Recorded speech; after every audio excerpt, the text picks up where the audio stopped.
Punjab assembly में opposition को बड़ा झटका, 4 कायमा कमेटियों के चेयरमैन ओहदों से बरतरफ। PTI से ताल्लुक रखने वाले चेयरमैनों के खिलाफ अदम एतमाद कामयाब हो गई। ज़राए का बताना है कि chairman literacy Ansar Iqbal, chairperson special education Saima Kamal, chairman colonies Ahsan Ali और chairman management and professional development Rai Murtaza के खिलाफ अदम एतमाद लाकर ओहदे से हटा दिया गया। ज़राए के मुताबिक 9 मजीद कायमा कमेटी चेयरमैनों के खिलाफ भी अदम एतमाद लाए जाने का इम्कान है। अवाम के लिए नई परेशानी तैयार, आज रात से पेट्रोलियम मसनूआत की कीमतों में भारी इजाफे का खदशा। ज़राए के मुताबिक पेट्रोलियम मसनूआत की कीमतों में 20 रुपये फी लीटर तक इजाफे का इम्कान है। हतमी मंजूरी वज़ीर आज़म शहबाज शरीफ देंगे। ज़राए के मुताबिक डीजल 20 रुपये फी लीटर जबकि पेट्रोल 15 रुपये फी लीटर तक महंगा हो सकता है। सवात वाक़े के दिन मौसम ख़राब था, हेलीकॉप्टर हादसे का शिकार हो सकता था। मुशीर इत्तलात खैबर पख्तूनख्वा बैरिस्टर सैफ ने वजाहत दे दी, जबकि इंस्पेक्शन टीम के ज़राए ने इंकशाफ किया कि सवात वाक़े में हेलीकॉप्टर मौजूद था। तरबियत याफ्ता अमला ना होने की वजह से ताख़ीर हुई, तेज़ हवाओं की वजह से हेलीकॉप्टर की उड़ान रिस्क था। बैरिस्टर सैफ ने कहा कि सवात वाक़े पर जिम्मेदारों के खिलाफ कार्रवाई कर रहे हैं। अली अमीन गंडापुर से पहले वज़ीर आला सिंध और बिलावल को इस्तीफ़ा देना चाहिए। पाकपतन के अस्पताल में ऑक्सीजन की कमी से बच्चों की हलाकत पर मरियम नवाज इस्तीफा दें। वज़ीर सेहत पंजाब ने पाकपतन के DHQ अस्पताल में ऑक्सीजन सप्लाई कम होने से 20 बच्चों की अमवात की खबर को बेबुनियाद और मन घड़त करार दे दिया। वज़ीर सेहत और आबादी पंजाब ख्वाजा इमरान नज़ीर का कहना है कि पाकपतन DHQ अस्पताल मामले पर इंक्वायरी मुकम्मल हो चुकी है। तमाम इंक्वायरीज में किसी गफलत की निशानदही नहीं हुई। सवात वाक़े की बदनामी कम करने के लिए एक जमात झूठी खबर उड़ा रही है। ऑक्सीजन सप्लाई कम होने से अमवात की खबर भी झूठ है। ईरान से बात कर रहा था और ना ही कोई पेशकश की। ट्रंप ने ईरान से किसी भी बातचीत की तरदीद कर दी।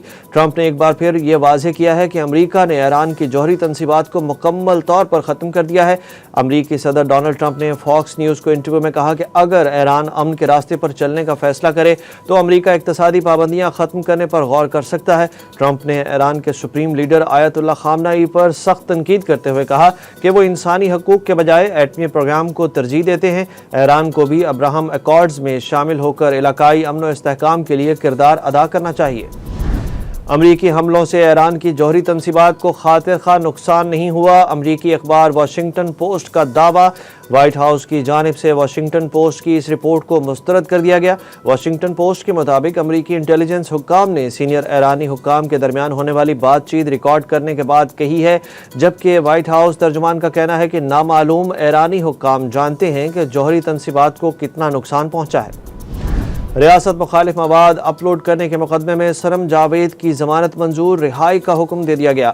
लाहौर हाई कोर्ट के जस्टिस फारूक हैदर ने PTI कारकुन सरम जावेद की जमानत बाद अज गिरफ्तारी पर समाअत की। अदालत ने 5 लाख रुपए मुचलकों के एवज जमानत मंजूर की। FIA लाहौर ने जमानत की मुखालफत की। वफाकी हुकूमत ने अमरीकी अदालत में आफिया सिद्दीकी केस में अदालती मुआवनत करने और फरीक बनने से इनकार कर दिया। इस्लामाबाद हाई कोर्ट के जस्टिस सरदार एजाज ने डॉक्टर आफिया सिद्दीकी की सेहत और वतन वापसी से मुतल्लिक दरख्वास्त पर समाअत की। जस्टिस सरदार एजाज ने कहा कि हुकूमत या अटॉर्नी जनरल कोई फैसला करें तो इसकी वजूहात भी होती हैं, बगैर वजूहात के कोई फैसला नहीं किया जाता। ये आइनी अदालत है, ऐसा नहीं हो सकता कोई अदालत आकर कहे कि फैसला ये किया है लेकिन वजूहात ना बताए। अदालत ने एडिशनल अटॉर्नी जनरल को हिदायत की कि 4 जुलाई की समाअत पर वजूहात से आगाह किया जाए। वज़ीर आज़म का ट्रेन लग्जरी सैलून अवाम के नाम कराया वो जो होश उड़ा दे। शहबाज शरीफ की हिदायत पर लग्जरी सैलून जो कभी सिर्फ वज़ीर आज़म के लिए मखसूस था, अवाम के लिए दस्तयाब होगा। वज़ीर आज़म लग्जरी सैलून में कराची से लाहौर तक सफ़र का किराया 6 लाख रुपए होगा, जबकि इस्लामाबाद से लाहौर तक सफ़र करने की कीमत 1.5 लाख रुपए होगी। वज़ीर रेलवे ने भी अपना सैलून अवाम के नाम कर दिया है, जिसमें 1 बेडरूम के साथ तमाम सहूलियात वज़ीर आज़म सैलून वाली होंगी, लेकिन किराया इससे कई गुना कम होगा। कराची से लाहौर तक किराया 4 लाख रुपए, जबकि इस्लामाबाद से लाहौर तक 1 लाख रुपए होगा। इन तमाम सैलून्स में एक अटेंडेंट हमा वक्त मौजूद होगा। हुकूमत का प्राइमरी सतह पर मसनूई ज़हानत की तालीम मुतारिफ कराने का फैसला। बच्चे बच्चियाँ प्राइमरी सतह पर आर्टिफिशियल इंटेलिजेंस सीख कर आगे बढ़ेंगे। पलवशा खान की ज़ेर सदारत सेनेट कायमा कमेटी बराए IT एंड टेलीकॉम के इजलास में वफाकी वज़ीर शिज़ा फातिमा ने बताया कि वफाकी हुकूमत निसाब पर नज़रसानी के लिए काम कर रही है। वज़ीर आज़म ने निसाब में IT तालीम शामिल करने के लिए कमेटी बनाई है। پاکستان اسٹاک ایکسچینج نے نئی تاریخ رقم کر دی۔ اسٹاک مارکیٹ پہلی بار 1.25 لاکھ پوائنٹس کی تاریخی حد عبور کر کے بند ہوئی۔ 100 انڈیکس 1248 پوائنٹس بڑھ کر 1,25,627 پوائنٹس پر بند ہوا۔ رپورٹ کے مطابق آج مجموعی طور پر 25,89,93,624 شیئرز کا کاروبار ہوا، جس کی مالیت 2,13,13,57,542 تھی۔ Banks, textile, oil and gas companies کے شیئرز میں خریداری دیکھی گئی۔ عالمی شہرت یافتہ star footballer Cristiano Ronaldo نے سعودی عرب میں مستقل رہائش کی خواہش کا اظہار کر دیا۔ النصر کلب کی جانب سے جاری کردہ ایک ویڈیو پیغام میں رونالڈو نے کہا کہ وہ اپنی باقی زندگی سعودی عرب میں گزارنا چاہتے ہیں۔ سعودی عرب ایک پرامن اور محفوظ ملک ہے جہاں وہ اور ان کا خاندان خود کو گھر جیسے ماحول میں محسوس کرتے ہیں۔ رونالڈو نے کہا کہ میرا خاندان ہمیشہ میرے فیصلوں کی حمایت کرتا ہے اور ہم یہاں سعودی عرب میں بہت خوش ہیں، اسی لیے ہم نے یہاں اپنی زندگی بسانے کا فیصلہ کیا ہے۔